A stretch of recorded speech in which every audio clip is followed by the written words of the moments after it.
Eu acho que agora passava a bola para aí. Um apontamento para o Tiago pode parecer a coisa mais estúpida que já ouviste sobre o filme, mas é quando estava a ver, parecia que estava a ver o outro lado da moeda do Cavaleiros da Água Doce, em que... Certo. Se calhar fui demasiado fundo, desculpa. Em que nesse filme tens uma reunião de amigos de infância que acaba num ato bastante ternurético, tens uma reunião de amigos de infância que acaba no ato mais horripilante que podes imaginar. Sim, se considerares uma reunião de amigos de infância. Sim, amigos, sim, aqui é entre aspas, claro. Conhecidos de infância. Eu pergunto para o Albano e para o Nuno é se, durante alguma fase do processo, se estiveram sempre de pés acimentados nos vossos papéis ou se alguma vez pensaram em eu gosto do teu papel, eu gosto mais do teu, ou se foi sempre... não, eu sou o Laureano, eu sou o Samuel. Até eu quero saber essa resposta. Qual é que é? Eu preferia ser o Laureano.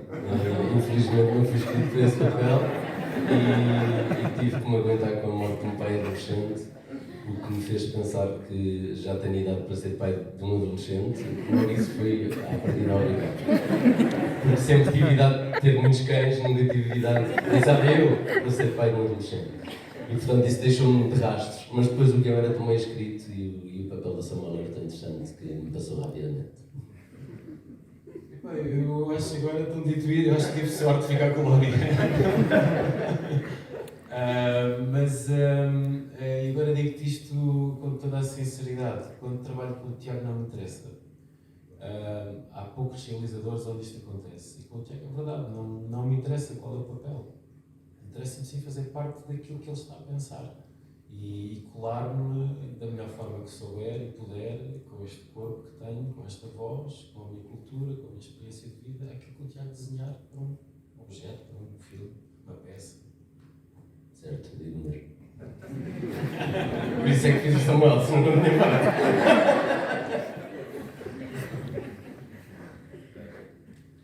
Boa noite. Tiago, os meus sinceros parabéns. Há tão poucos realizadores nossos que saibam dirigir atores. E tu mostraste já várias vezes, sobretudo na Herdade e neste filme, com ótimos atores, de facto, e acho que há duas coisas. É um filme de poucas palavras e sem música, quase. Não tem banda sonora, quase. É um filme de gestos, de olhares, que nos dizem tanto mais do que as palavras. E é um filme de ruídos naturais. O vento, a energia eólica, os cães, portanto, que nos dão logo o clima daquela aldeia e daquelas pessoas. A música fica só para a festa da aldeia. E depois, as cenas noturnas fazem um contraste de luz-sombra maravilhoso, maravilhoso. E eu penso que tu seres um homem de teatro também, tal como o Marco Martins, que também fez agora um filme, uma peça sobre os caretos. Portanto, eu queria te perguntar porque é que usaste a máscara. Eu percebo, mas gostava, e foste buscar uma tradição, que não é só nossa, que é a tradição dos caretos, que se faz também no sul de Itália. E depois, o facto de teres feito uma dramaturgia com os atores, que é uma coisa que já não se ensina nas escolas de teatro. E houve ensaios, esse cuidado todo que tu tens, que o Marco Martins também tem, e o Nuno, tenho muita pena que não tenhas sido meu aluno, uma pena enorme. E esse trabalho que faz e que ele faz, o facto de serem homens de teatro, ajuda muito, porque uma das grandes falhas de algum cinema português é precisamente a direção de atores. E por isso acho muito estranho que alguns críticos tenham surgido tanto este filme. Espero que sejam vocês que vão aos Oscars. Parabéns. Obrigado. Parabéns a todos os atores. Obrigado. Pois, eu não sei se havia aí uma pergunta, mas vou aproveitar só para dizer uma coisa, que é, de facto, o meu ponto de partida são sempre os atores. Portanto, é o que me liga ao teatro, é o que me liga ao cinema, é a parte que mais me interessa, é de facto o que é que os atores conseguem, os momentos que vão conseguindo criar e recriar. Portanto, eu acho que vai muito daí, vai muito desse interesse comum de criarmos alguma coisa nova, que exista, totalmente fabricada, ou pelo menos as condições são todas fabricadas, mas os momentos são verdadeiros e únicos e aquilo acontece mesmo naquele momento. E, portanto, poder brincar com isso é o que mais me fascina. E os caretos? Os caretos, essa é que era a pergunta. Ok, não são caretos, existem várias tradições, não só em Portugal, como pela Europa fora, não só em Itália. Eu agora estive em Itália e também me disseram exatamente isso. Mas uma das maiores inspirações até é uma tradição da República Checa. Portanto, eu acho que isto vem tudo do mesmo sítio e que foi sendo espalhado pela Europa e, quem sabe, até pelo mundo. Agora, a razão pela qual eu quis escolher este tipo de tradição e este tipo de ritual era porque eu me interessava falar também dessa violência, de uma violência ritualista que existe um pouco por todo lado. Não é de todo exclusivo nem do mundo rural, nem do mundo mais, sei lá, menos citadino ou menos moderno, pelo contrário, andamos todos mascarados na internet constantemente, anda toda a gente invisível, é cada vez mais fácil, mas interessava-me essa questão da máscara também por isso, pelo anonimato, pela facilidade com que, atrás de uma máscara, conseguimos exercer uma maior violência. Portanto, era isto tudo que estava no panelão que eu, quando desafiei o Tiago Rodrigues para escrevermos, foram todos estes assuntos que nós queríamos abordar e pronto, e foi este o resultado, acabou por ser. Mas não havia nunca, aliás, a tradição nós tivemos a necessidade de inventá-la, porque eu não queria abrir uma discussão que fosse sobre se esta tradição ou aquela tradição estão a ser bem representadas ou mal representadas. Não é isso que me interessa, não era mesmo essa conversa que eu queria abrir. Portanto, tivemos a necessidade de inventar a nossa tradição, mas é baseada em muitas. E todos os atos que eles fazem vêm de alguma dessas tradições. E outro aspecto ainda é o machismo presente. Completamente. Mas isso eu acho que está sempre presente. E aí não é de todo exclusivo dessas tradições. Aí é mesmo da sociedade. A todos. Ainda bem que estou aqui para mais uma estreia, neste caso para mim foi estreia, no seu filme, que desde o início pensei que não seria uma tragédia e no final percebi que de facto é uma tragédia e isto deixou-me um pouco mais aliviada. Também mais aliviada porque felizmente não aconteceu nada aos cães, que era uma coisa que também me preocupava e que me deixava de coração atormentado. Quem está ao meu lado percebeu. Mas estou curiosa porque aqui fala-se muito, ainda agora falou-se na parte do machismo, da masculinidade tóxica, e eu tenho um pouco de curiosidade de perceber aqui nesta vila, chamemos assim, o papel da mulher é muito sacrificado. E também estou curiosa de perceber a mulher, da personagem de Nuno Lopes. Não se percebe muito bem porque é que ela se foi embora. E estou um pouco curiosa para saber esse background. Não sei se era algo que ficou no ar de propósito, mas aqui as mulheres são sempre sacrificadas e acaba sempre a forma que a mulher tem de resolver a situação é arranjar um bode expiatório, pensando que pode ser um mal necessário ou um mal melhor, e acaba por não ser, e mais uma vez, todas as mulheres aqui estão castigadas. E também o Laureano, coitado, eu acho que ele também tem o seu lado feminino, o seu lado de eu não faço mal, Há outras cenas que foram filmadas, que não estão no filme, que vão estar na série. Vai haver uma série na RTP com 3 episódios, não é? E algumas cenas entre mim e a minha mulher, e aí torna-se mais claro porque é que ela abandonou e quais são, porque é que ela abandonou, porque foi abandonada, mas não quero estar a revelar. No spoiler alert. Agora, e essas cenas foram tiradas do filme porque não cabiam, não interessavam à história principal que nós queríamos contar com o filme, mas estarão na série, serão um complemento depois na série.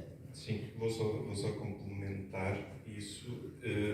É um facto, essa questão dessa mulher em particular, mas eu quero acreditar que com o filme que acabaram de ver, a sensação que fica é que, seja qual for a razão pela qual ela se foi embora, está muito ligada à forma deste Samuel existir e da forma como ele está. Agora, se foi, porque foi, qual é a razão, são muitas das questões que eu também não sinto uma necessidade muito concreta em explicar tudo.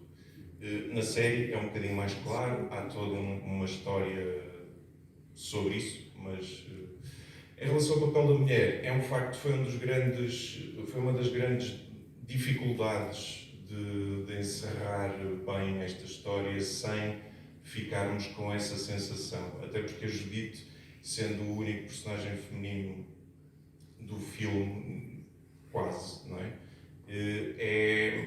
É uma espécie de um espelho que reflete também no próprio Laureano toda aquela sensação de bondade e de relação empática que conseguimos ter.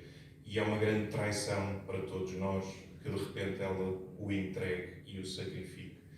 No entanto, todo esse trabalho foi feito exatamente a partir de um pressuposto que é as nossas noções de bem e mal e as nossas convicções do bem e do mal vão alterando consoante o ponto de vista onde nós nos encontramos.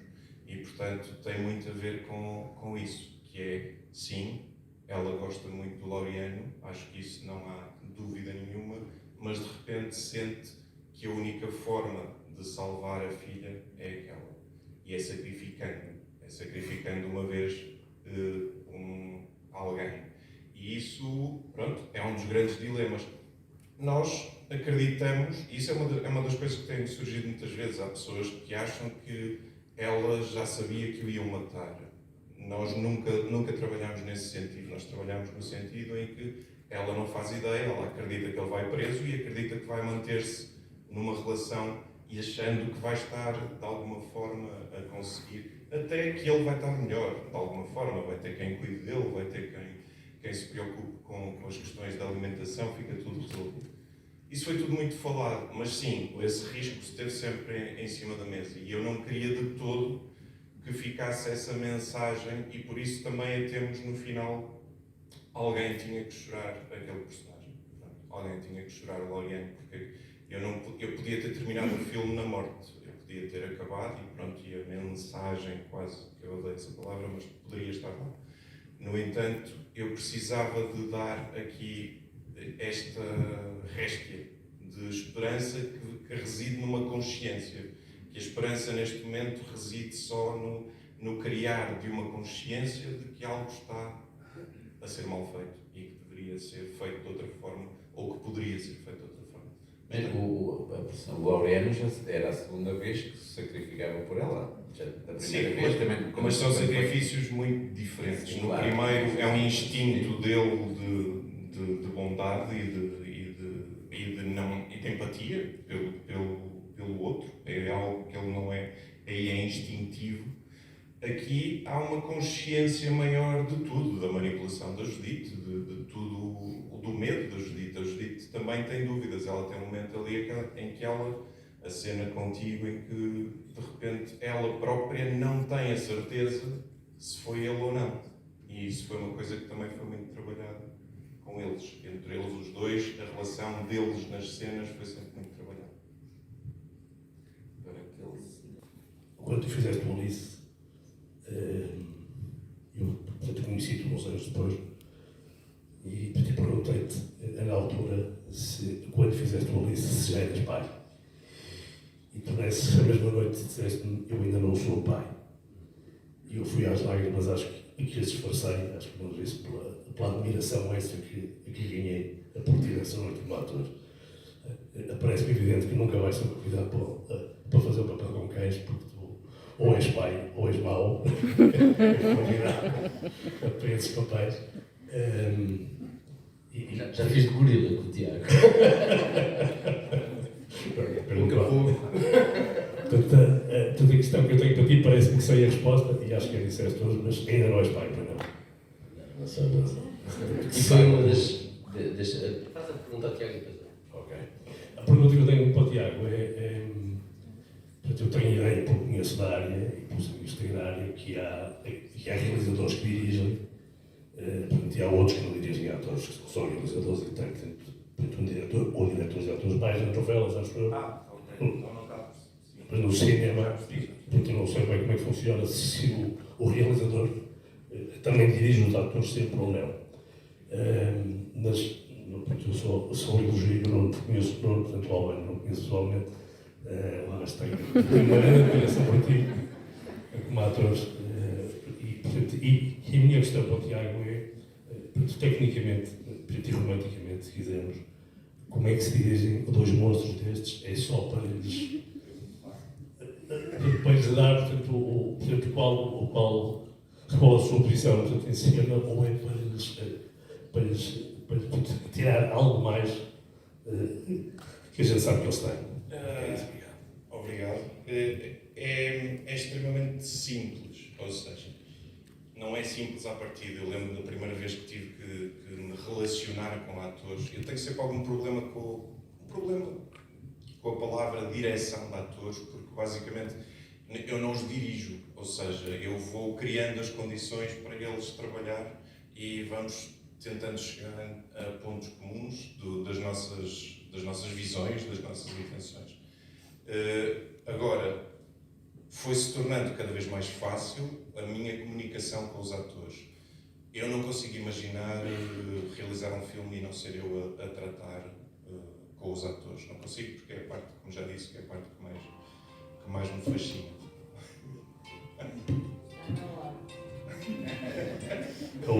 É o antibiótico.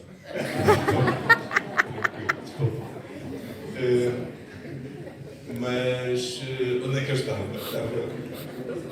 Sim, não, e com eles é assim, é extremamente simples no sentido em que já temos um histórico, já nos conhecemos, já existe uma base de confiança muito importante, a meu ver. Eu acho que a confiança é fundamental para um ator poder dar tudo, é saber que pode dar e que não vão tratar mal aquilo que ele está a dar.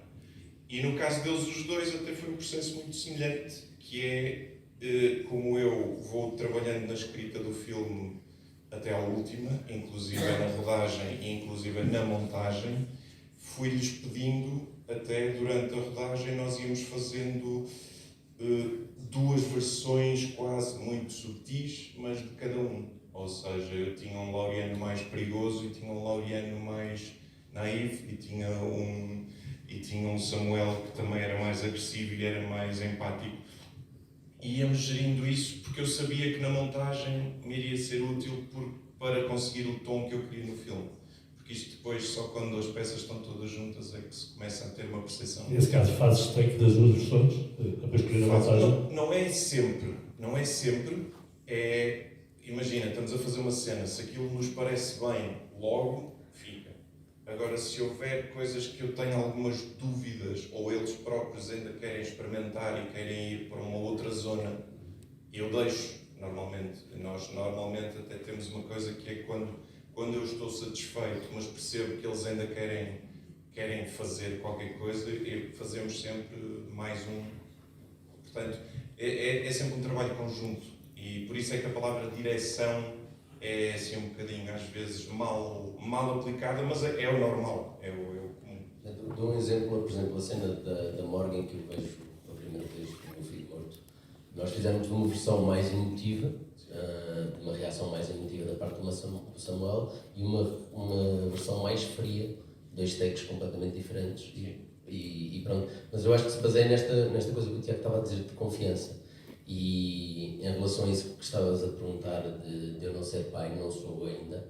E uma das grandes dificuldades que eu tive para este filme foi a preparação, para já, era o que eu te estava a dizer há bocadinho, não foi uma brincadeira, foi mesmo difícil olhar para mim como pai de uma adolescente, foi a primeira vez que fiz esse papel e de repente tive que questionar uma data de coisas que se passavam dentro de mim que não tinham a ver com este filme e que mexeram muito comigo. E depois houve uma outra fase de pesquisa, de ouvir muitas coisas, ouvir muitas declarações de pais que perderam filhos por suicídio, por assassinato, por tudo e mais alguma coisa. E inclusive, eu tenho dito isto sempre, e o Tiago está farto de ouvir isto, mas nunca é demais dizer, nesses 10 dias, por exemplo, que eu cheguei para ensaiar com eles, eu estava num estado de depressão total e não estava lá muito simpático. Aliás, aproveito para pedir desculpa também ao Albano. E até filmar a cena da morgue foi um filme muito difícil para mim. Difícil não, a relação com eles sempre foi ótima, porque temos essa confiança e porque eu sei que posso discutir com o Tiago ou posso discutir com o Albano e mesmo que seja uma discussão acesa, estamos os dois a trabalhar por um sentido comum e no final a melhor ideia vingará ou se calhar a ideia que será fruto das duas vingará. E desde que não tenhas uma faca na mão, não é? Sim. Normalmente não vou armado para o certo. E portanto, não há portanto foi muito difícil até a cena da morgue. Andava muito irritado, andava muito agressivo e eu acho que tem a ver com o facto de estar a entrar neste estado, de estar a tentar viver por dentro um bocadinho o que estava a passar o Samuel, mas é muito complicado porque há uma zona em que é muito difícil tu perceberes o que é que se isso está mesmo a passar contigo, se tem a ver com o personagem, se tem a ver com a tua vida. Eu dou uma curiosidade,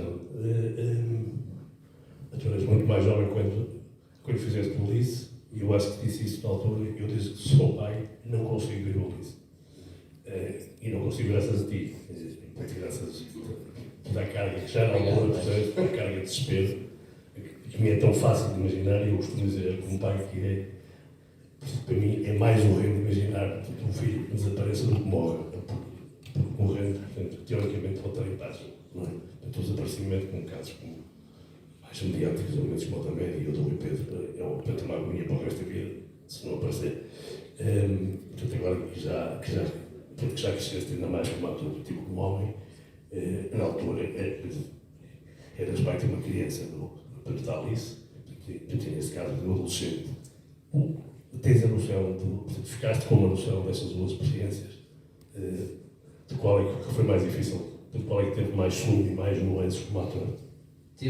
O Alice foi mais complicado, não queria muito estar a falar do Alice aqui, mas o Alice foi mais complicado porque era o meu primeiro filme como protagonista, um tema que era difícil de tratar e o primeiro embate com o cinema como protagonista foi bastante complicado, mas eu acho que este emocionalmente foi mais difícil.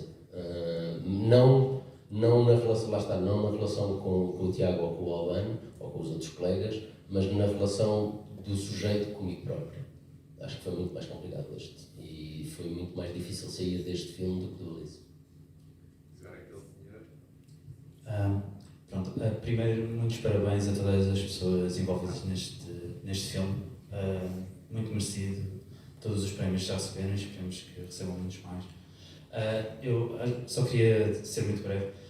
Já foram aqui levantados vários temas muito importantes para esta história, da sociedade machista, da violência, mas eu acho que há aqui um tema que ainda não foi falado, que eu gostava muito de ouvir a vossa opinião, e é o tema que para mim é essencial na história, pronto, que é a doença mental, e queria perceber a doença mental tanto do Laureano, como consequência do seu trauma, como um luto muito difícil por parte do Samuel, a reação à violência por parte das pessoas, da jovem que foi violada. É tudo aqui muito... Pronto, a minha questão é porquê, como é que foi o processo criativo da escrita escolheram e porque é que escolheram que o Laureano tivesse estas dificuldades, esta deficiência, esta necessidade. Como é que foi o processo também de escreverem uma aldeia que antagoniza muito esta pessoa e que ostraciza, e depois este final, pronto, é um filme agressivo para esta pessoa, que sempre com eu não querendo ser aqui a levantar grandes coisas, mas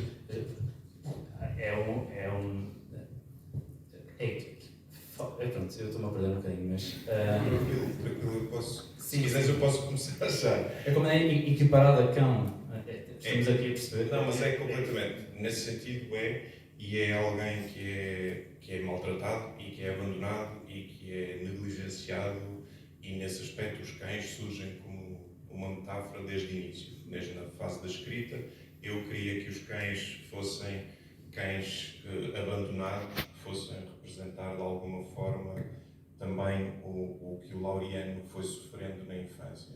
O pouco que tu sentes e conheces do Laureano no início, em que ouves falar do pai dele e ouves falar de como essas consequências o terão afetado, não só naquele episódio, mas já o terão afetado antes, muito provavelmente, a ele e à família dele, tem a ver com uma coisa que tu lhe chamaste a questão da deficiência mental, mas que é, e estás a falar em vários aspectos, porque o luto, eu não sei se é a palavra deficiência que está certa ou está errada, nem quero entrar por aí, mas para mim tem muito a ver com a diferença, com o facto de nós, enquanto sociedade, termos uma gigantesca dificuldade em lidar com a diferença.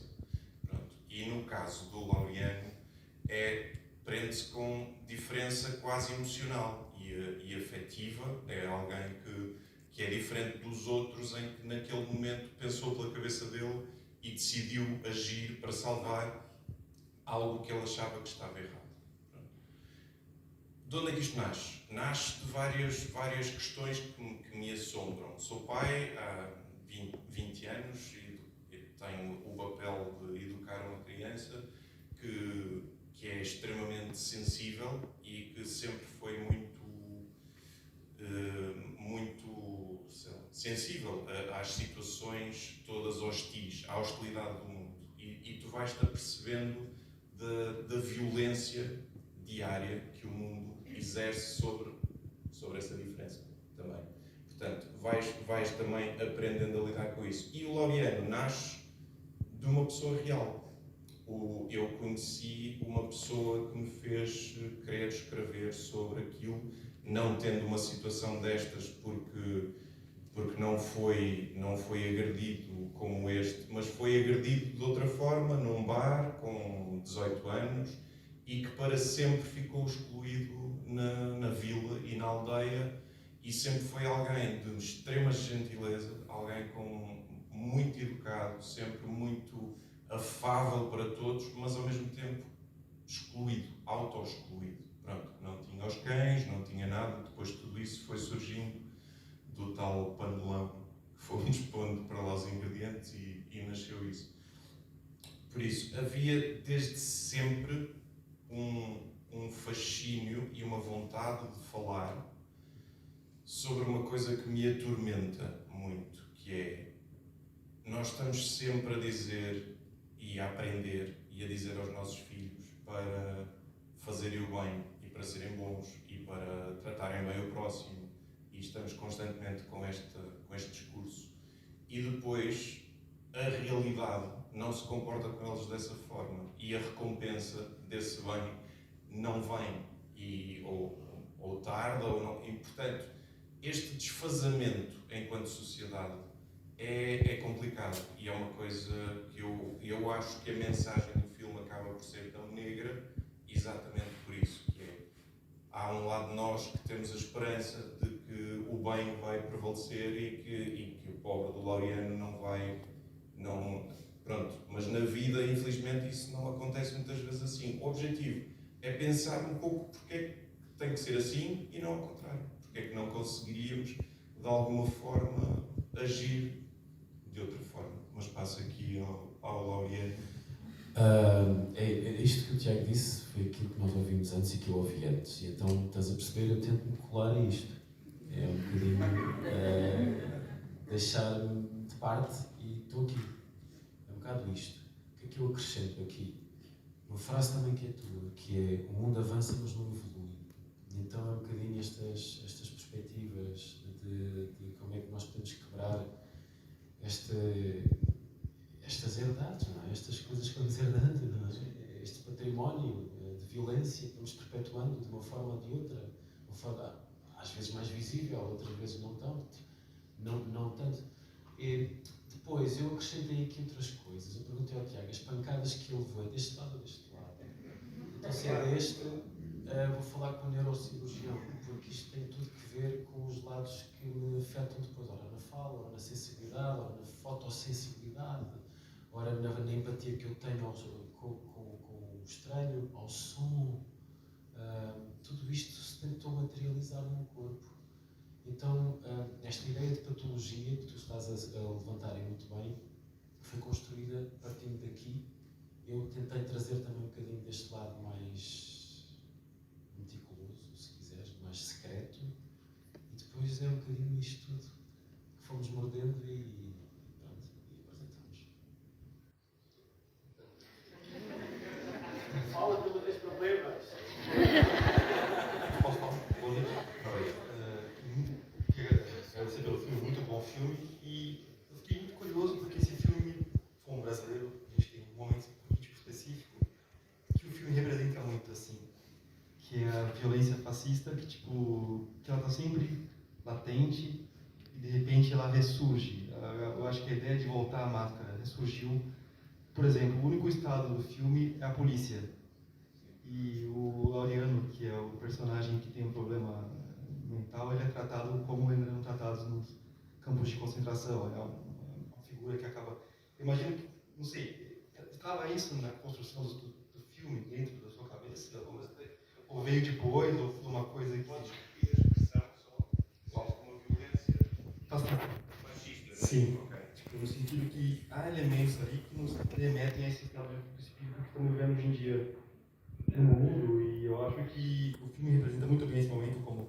Me lembrou muito aquele filme do Haneke, A Fita Branca, nesse aspecto. Sim. Eu queria saber se tinha alguma referência. Eu percebo, ou seja, não há nunca na construção esse objetivo, não há o objetivo claro, mas eu acho é que os assuntos que eu quis tratar se tocam nesses, pronto, inevitavelmente tocam nesses e tocam na questão do poder do mais forte sobre o mais fraco e da facilidade com que nos números reside a força e depois a forma como se quer impor ideologias, se quiseres, ou formas de ver ao outro, àquele que não resiste, e a forma também, e aí sim, muito no que está, é a forma da necessidade de pertença, a necessidade de aqueles miúdos, enquanto não sabem melhor e os obrigam a beber ou a dizer que é assim que se trata as pessoas, eles vão atrás. E essa necessidade de sobrevivência que é deixa-me ficar ao lado dos mais fortes, que é uma coisa que o Laureano não teve, porque de repente teve uma noção de empatia maior e achou que se estava a atravessar ali um risco que não se deveria atravessar. Mas sim, ou seja, os temas acabam por estar colados, não é de todo, não havia essa premissa quando quis falar. Eu quis falar sobre violência, e a violência está inevitavelmente ligada ao fascismo também. E havia claramente uma coisa no filme que nós falámos muito, desta repetição, de como a violência vai passando de geração em geração. Uma das coisas que nós discutimos muito era que a cena final, antes da morte do Albano, que era fundamental ter os adolescentes lá outra vez, a aprenderem aquele ritual outra vez, e que essa violência, enquanto não se falar dela, enquanto não se for exposta, vai continuar a propagar-se no silêncio. E pronto, isso fez-me pensar nisso. Olá, boa noite. Parabéns, meus queridos amigos. Gostei muito do filme, queria só também dar uma palavra em relação à Isabela Abreu, que achei que estava brilhante no filme, apesar de não estar aqui connosco hoje. Eu ia só falar 3 ou 4 coisas. A primeira tinha a ver com saúde mental, que entretanto já foi aqui falar. Eu também cresci numa aldeia interior e conheci vários personagens como o Laureano. E invariavelmente todos eles foram vítimas de violência numa fase qualquer das suas vidas, e acho que o filme retrata muito bem essa realidade que para mim é muito presente. Eu conheci o Ramiro, o Chuva, o Comandos, vários. Não sei se a minha terra era mais violenta do que as outras, mas de facto conheci vários e acho que o filme para mim trouxe essa dimensão que eu acho que é muito próxima, e acho que toda a gente aqui, tirando talvez nas grandes cidades, mas de quem viveu no interior viveu esta realidade de perto. Depois, em relação aos cadetos, acho também que a referência ao nosso tribalismo que ainda está presente, nós olhamos sempre com uma certa sobranceria em relação aos chamados países do terceiro mundo e esquecemos do quanto ainda somos tribais na Europa. Sobre isso há um trabalho interessante da National Geographic, um fotógrafo da National Geographic, sobre os Wild Men of Europe, os homens selvagens da Europa, em que esta cultura pagã, destas celebrações pagãs da primavera e do outono, se manifestam em toda a Europa e claro, remetem para uma origem comum dos povos europeus. Todos nós viemos do mesmo sítio, do mesmo lugar e com a mesma cultura. Há uma cultura que é universal e espelha-se exatamente aí. E isso como origem de uma violência latente que nós temos ainda e uma referência também a essa nossa, uma certa... Ainda somos um pouco primitivos, não é? Ou seja, nós ainda carregamos essa herança, mas que vem desde as origens, não é? E de facto neste filme é brilhante essa utilização. E por último, eu não sei se foi proposital ou não, mas a sensação que eu tive a ver o filme é que as torres eólicas são um género de uma muralha que cerca esta vila, que está fechada entre esta cortina de torres eólicas, que de certa forma isolam esta aldeia do resto do mundo e ao mesmo tempo, de duas formas, cortam a paisagem. Nós vemos vários planos em que elas cortam fisicamente na linha do horizonte, mas cortam também nas sombras. Há um plano que eu acho incrível, que é quando o Laureano se vai entregar à polícia e vocês fazem aquele percurso dele e vê-se as pás, as sombras das pás a cortar a paisagem, que eu acho que é bastante impressionante. E também a criação de um ritmo, quase como uma contagem de tempo, que de certa forma embala o filme. E não sei se isso foi uma coisa, acredito que tenha sido pensado, a certa altura analisado, mas achei brilhante e pronto, eu queria só referir esses pontos, gostei muito, parabéns.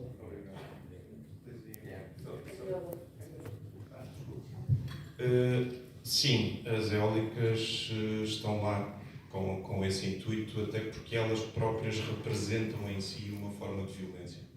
Porque nós da cidade vamos achando sempre estas coisas fantásticas e que são as energias verdes e renováveis, mas estes objetos, estes pequenos monstros que ficam ali são muito violentos em si. São violentos para quem está na proximidade, são violentos para os pássaros, e depois a questão da sombra e do som, quando lá estás, é mesmo impressionante. Tu à noite, o silêncio já não é um silêncio.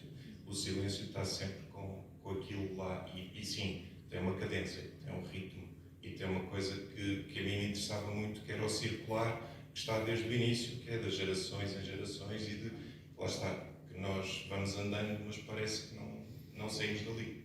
Pronto, e sim, portanto, estava lá essa intenção, era uma das coisas que eu procurava na aldeia que nós fôssemos filmar, até porque a própria lenga-lenga que está no ritual já fala do vento e, portanto, era uma coisa que eu com o Tiago Rodrigues também já tínhamos bastante consciente de querer pegar nisso.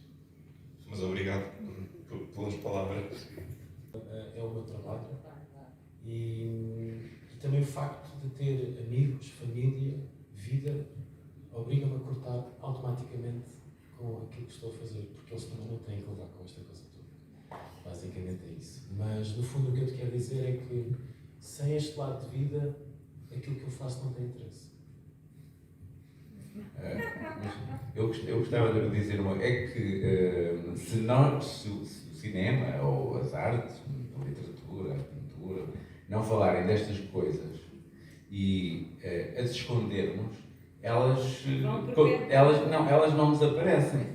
Elas estão lá, estão escondidas e depois, à primeira oportunidade, explodem e sempre mal.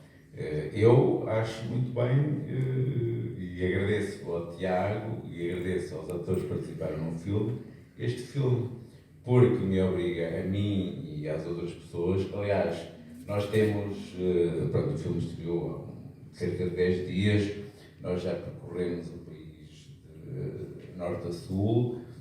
O Tiago já esteve em vários sítios também na Europa, onde fez conversas com as plateias, e o que é facto é que as salas estão cheias e as pessoas ficam para a conversa, participam na conversa e colocam estas questões. Se me permite discordar de si... Eu concordo, eu percebo perfeitamente tudo o que está a ser dito e também gostava muito de já não ser um assunto, ou seja, a minha obsessão com a violência eterna e permanente e recorrente prende-se com isso, prende-se com também não perceber como é que isto continua e por isso é que estou um bocado perdido nesse sítio em que eu gostava de deixar mas eu concordo em absoluto que é pena que hoje em dia seja preciso que isto ainda tenha que ser chamado, porque eu acho que o grande problema é que é altamente subterrâneo. E por muito que se esteja a falar e por muito que seja o assunto do momento, a questão da forma como os homens são criados e são tratados e como a sociedade vai fazendo, puxando pelos seus papéis, é altamente subterrâneo e invisível. E eu acho que não existe essa consciência.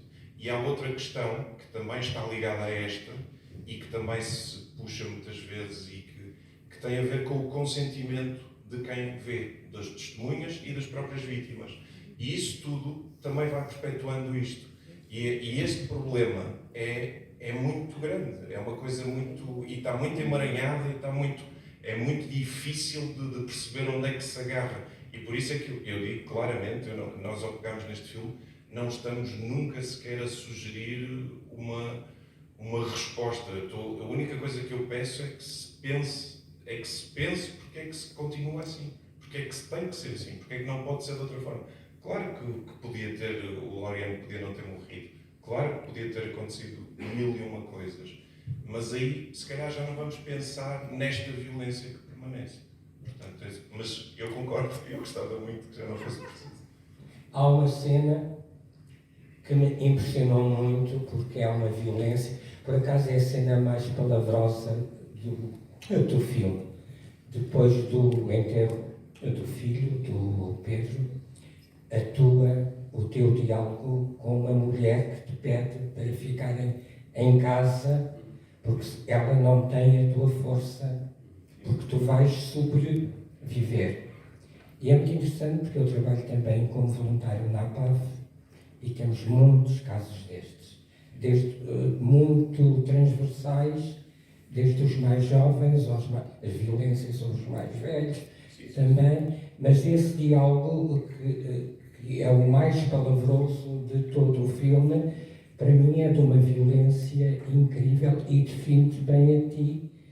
Portanto, e outra coisa que foi feita aqui, que foi aqui levantada também, que é a contaminação do ator pela personagem, que pode ser trágica.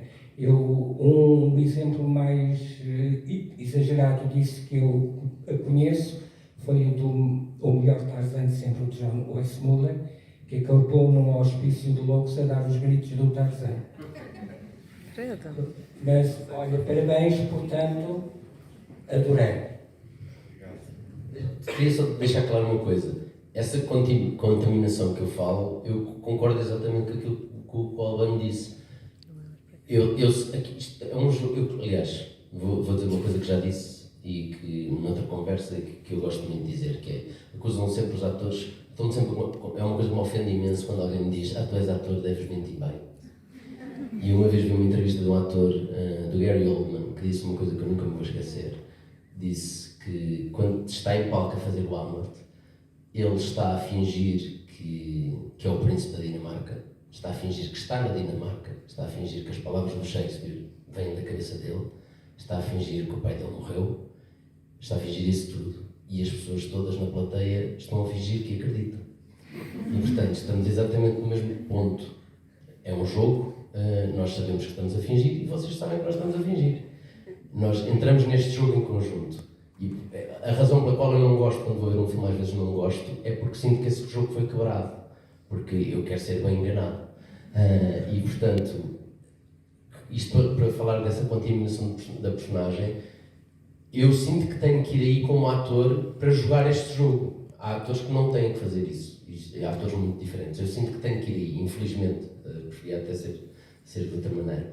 Mas é uma coisa que me dá prazer ao mesmo tempo. E faz parte do meu trabalho. E, portanto, às vezes é difícil sair, mas não é até agora nunca me aconteceu como ele. Na verdade, estou ali, estou a viver um momento. Há um lado técnico enorme. Então, no cinema, olha, falando dessa cena, era uma das cenas mais complicadas para mim, que era uma cena que basicamente o Tiago tinha que dizer a ação e eu tinha que começar a chorar. Sim. A morte de um filho que não tenho, não é? Mas também sabia que se chorasse muito alto não se ia ouvir o que ela ia dizer. E portanto, na minha cabeça, claro que está o que tenho que fazer, mas também está um lado que é tipo, quando ela falar, não chores. Que é uma coisa que não acontece na vida, não é? E portanto, há sempre um lado técnico e há sempre, nós estamos no... E isto quer dizer o quê? Eu, na verdade, continuo a brincar com ela, apesar de estar num momento difícil e de ir a um sítio profundo em mim e de tudo mais, não deixo de estar naquele momento a perceber o que é que o colega está a dizer e os dois estamos a construir uma cena e a oferecer ao Tiago. Olá, boa noite. Bem, o Vento acaba por funcionar como uma personagem, como presságio, é na verdade um elemento bastante versátil dentro do filme e o que nós queríamos saber, e quando nós falo de mim e dela, espero que toda a gente também queira, mas é uma pergunta nossa, é saber como é que foi o debate sobre como é que seria filmado, como é que seria capturado este vento. Eu presumo que a resposta seja ventoinhas, mas eu quero é saber a resposta correta. Ventoinhas? Sim, que tenha sido algum tipo de vento artificial, com ventoinhas ou algo desse género, mas eu gostava de saber era exatamente como é que foi capturado. Não. Em primeiro lugar, é um extraordinário diretor de som que ajuda-te a criar essa ilusão. E depois imagino que estejas a falar da cena da festa. Ou de onde é que... Na realidade, estou a falar do filme todo, porque durante todo o filme o vento tem uma presença muito forte, tanto quando... Certo, mas é real. É tudo real. É tudo real. Ou seja, é isso que eu estou a dizer. Nós fomos abençoados em alguns momentos. Uma ventania. Sim, e por sorte, em momentos-chave, que foi um pesadelo, a festa foi a coisa mais difícil de nós filmarmos, porque estava um frio assustador, vinha um vento gelado da serra, e então já quase ninguém conseguia pensar, e os figurantes, e foi mesmo muito duro, mas tivemos a sorte de, em dois momentos-chave, que é o momento do plano de cima, em que temos o Nuno sozinho a perguntar pelo filho, a chamar o filho, em que bateu muito forte naquelas bandeirinhas que já estavam lá com o intuito de apanhar o pouco vento que houvesse. Mas de repente deu uma rabanada gigante de vento. E é no momento em que se vê a miúda, em que a Leonor aparece e avança, e foi o último plano da festa, foi o último plano de todos, já estamos todos cansadíssimos, meia equipa a ir embora, e ela avança para a câmara ao mesmo tempo que a câmara avança para ela, e de repente veio aquele vento de lado nenhum, e eu não te consigo explicar. Foi mesmo uma coisa, eu virei-me para o Marco, que era o diretor de fotografia, e disse: este plano vai ficar no filme de certeza absoluta, ainda não sei onde, mas vai lá entrar. E houve muitas dúvidas, o montador não queria que eu usasse o plano porque achava que denunciava muito que era ela e que ela tinha responsabilidade. No entanto, uma vez mais, eu disse, aquilo que vos disse no início. Para mim, o filme não é sobre isso. E, portanto, aquele plano tinha que entrar e aquele plano tem essa... Portanto, não há ventoinhas, as únicas que tu tens são as eólicas, que o vento que produzem nunca te faria aquilo, mas produz-te o som. Agora, o som que tu ouves no filme todo é todo captado lá e não há ventos artificiais. Portanto, foi tudo captado pelo Pierre, que foi um trabalho incrível e ele sabia a importância que eu queria dessa tal presença. Não, eu só queria agradecer mesmo o filme e dizer que vi sábado e voltei hoje para vos agradecer. Obrigada, parabéns. Muito obrigado. Olá, boa noite. O filme é muito bonito. Obrigada por estarmos a conversar. Obrigada a mim, mas por ser um espaço que permite estas conversas, sem pipocas. Há um aspecto no filme que provavelmente é de formação profissional e que se cruza com o pessoal. Me impressionou-me o dilema da Judite ser para fora, para o Laureano, e eu pelo menos não o senti o dilema ético para a filha. O exemplo que ela dá à filha que mata alguém em legítima defesa, quando está a ser violada, eu não senti esse dilema ético no filme, e pode ter sido que não senti, e estava lá, ou porque não quiseram trabalhá-lo. E é a mesma mãe que parece que não censura a filha, que a abraça, embora de uma forma um bocado terrificada. O filme tem uns afetos muito tensos, parece-me. Mas é a mãe que leva a filha ao enterro e que leva a filha, ou pelo menos que a filha vai ao velório. Não sei se é a mãe que leva. Não é a mãe que leva.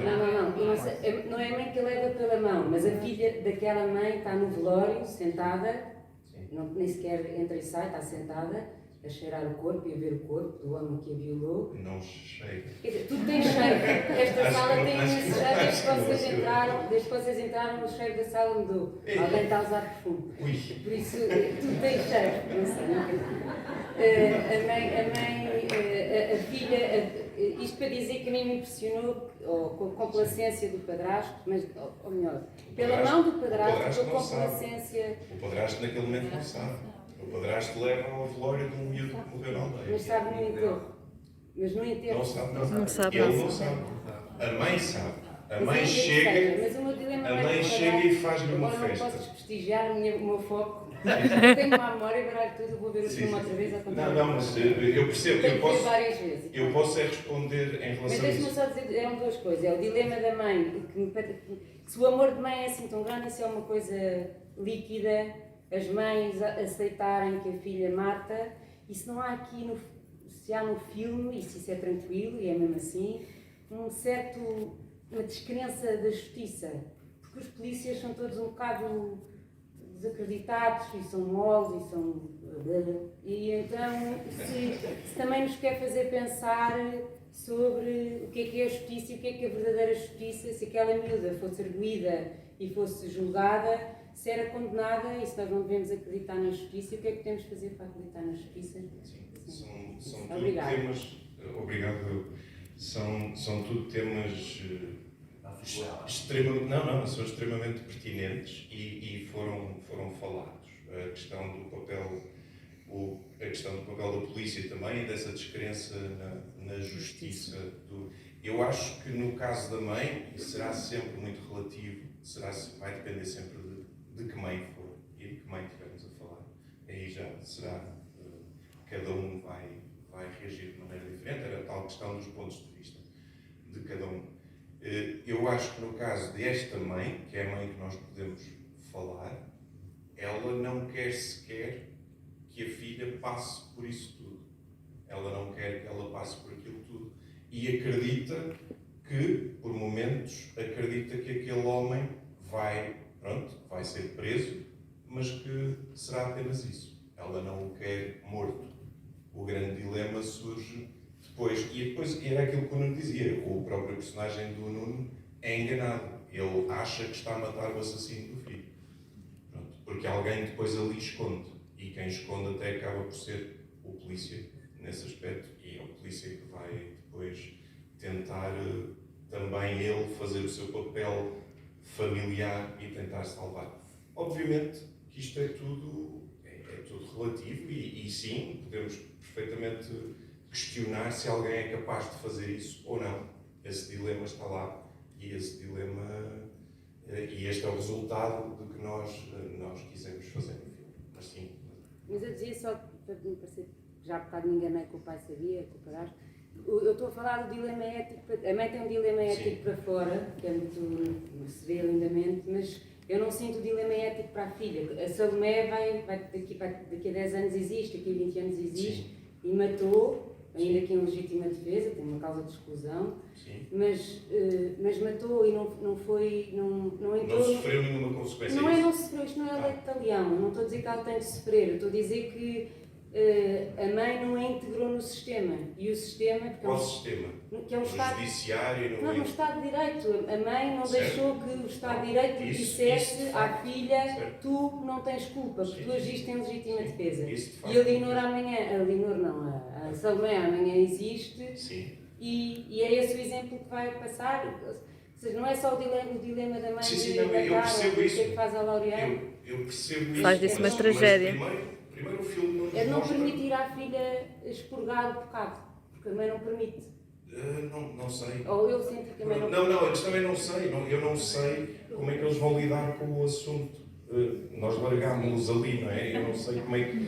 E isto é mesmo verdade, ou seja, não é uma questão de... Mas eu percebo perfeitamente. Eu não sei o que é que eu posso responder para além. Eu não vou pressionar mais. Mas é... Ou seja, eu sinto... Isso é uma questão, e é uma questão que vai ser cada pessoa. O nosso objetivo, eu com o Tiago, foi colocar este problema a eles, a vários deles, e neste caso da Judita era o problema maior. Ele é que tem que lidar com isso e tem que tentar resolver aquele assunto. E esta foi a forma que ela encontrou, não achando nunca que o iria matar. Ela custa-lhe horrores fazer o que faz, mas acha que vai continuar a ir visitá-lo e que vai continuar e que a coisa se resolve por ali. E pronto.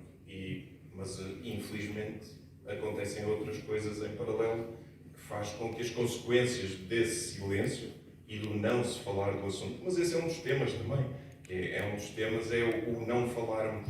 O não falarmos tem estas consequências. E sim, se calhar, mas eu acho que esta Salomé já é alguém que não fala muito com os pais, não é? Porque já está a ser vítima daquele abuso e manteve-se calada portanto, e isso também faz parte de um dos temas que nós queremos falar, que era exatamente essa forma como não vamos comunicar. E como essa falta de comunicação gera violência no futuro. Sim, e provavelmente tem razão. A Salomé não será muito bem resolvida e provavelmente terá que lidar com as consequências deste ato. Tal como os adolescentes que matam o Laureano. Que estão presentes no assassinato de Laureano. Portanto, essa perpetuação através do silêncio. E que vêem a sua cara. Sim. A matar. Sim. Cúmplices, tornam-se cúmplices. Ou seja, sim, obviamente todos estes vão carregar pesos. E a Salomé, inevitavelmente, já vai carregar o peso de ter morto alguém. Ter morto alguém, que é o bocado a falarmos na questão do consentimento e das vítimas, e também, às vezes, ainda por cima, ter morto alguém que ela diz que gostava, portanto, e isso também é algo muito, muito forte. Essa cena não foi escrita, foi muito falada, nós não quisemos definir. E uma das conversas que eu tive sempre com a Leonor foi exatamente, era isto, que é, porque ela não queria nunca que fosse apenas alguém que está a ser vítima, ela queria também trabalhar, porque para ela era um dos temas importantes, que é a violência dentro do namoro, que é como é que eu estou numa relação, como é que eu me mantenho numa relação e estou-se claramente a sentir que estou a ser maltratado. E, portanto, aquela última frase que ela diz quando está abraçada à mãe e diz eu gostava dele, é completamente contraditório ao que está ali a acontecer. E pronto, e isso foi uma das coisas que nos interessou. Mas sim, é tudo muito... é muito pouco preto e branco. Eu acho que é uma camada de cinzentos muito, muito grande. Uma última pergunta. Aqui, peço desculpa por estar-vos a manter mais tempo aqui. Coitados, já devem estar completamente exaustos, mas não podia não agradecer porque já trabalhei com muitos laureanos e já vi muitas vezes aquele olhar e por isso agradeço a todos, mas Albano, obrigada por não ter sido um estereótipo. Obrigada por teres-nos dado um olhar com candura, como falamos, com lucidez e com alienação. E isso já vi tantas vezes. E obrigada por isso. Obrigado João, por essas palavras tão bonitas e gentis. Obrigado. A frase mais bonita do filme é exatamente essa: eu não faço mal. Que é uma frase... É um momento-chave em que a Judite pela primeira vez está a desconfiar dele. E está a desconfiar dele porque está a olhar o mundo de um sítio de medo, que é o outro dos grandes problemas. Exato. Como é que o medo nos condiciona tudo. E o ser alienado, isto também é muito ser alienado da sociedade. Nós romantizamos muito, eu não quero ser da sociedade, eu gosto de ir para o campo. Romantizamos imenso, mas não sabemos o que é ser alienado. Não sabemos. E este Laureano era alienado. Se por opção, se por condicionantes da vida, pronto, não interessa bem. Há várias razões que levam a essa alienação ao Laureano e aos Laureanos. Mas a realidade é que nós não sabemos exatamente o que é. E por isso é que eu agradeço o olhar. Porque é um olhar com verdade. Ou seja, eu fui bem enganada com esse olhar. Muito bem enganada. Não, e é uma das coisas que eu me lembro de conseguirmos, é que o Albano fez com este Laureano foi, de facto, ele conseguiu incorporar algo sem julgamento nenhum. Ele era aquela candura, que eu acho que é uma palavra muito adequada, e era aquela comunhão com o mundo quase natural, e com os cães, e com a beleza, pronto, que é um bocadinho o que todo o resto parece que se vai esquecendo. Foi um bom trabalho de empatia. Aliás, como o Nuno falou ainda há bocado, nessa construção que vocês acredito que façam, a empatia. Não sei onde é que foste buscar, nem quero saber, não quero desvendar isso, mas... Obrigada. Um no microscópio e o outro no telescópio. Bem. Não ninguém só quer dar um abraço para ir em paz comigo. Olha, vai lá. Vai lá. Ainda hoje. Por cima estou a cheirar bem.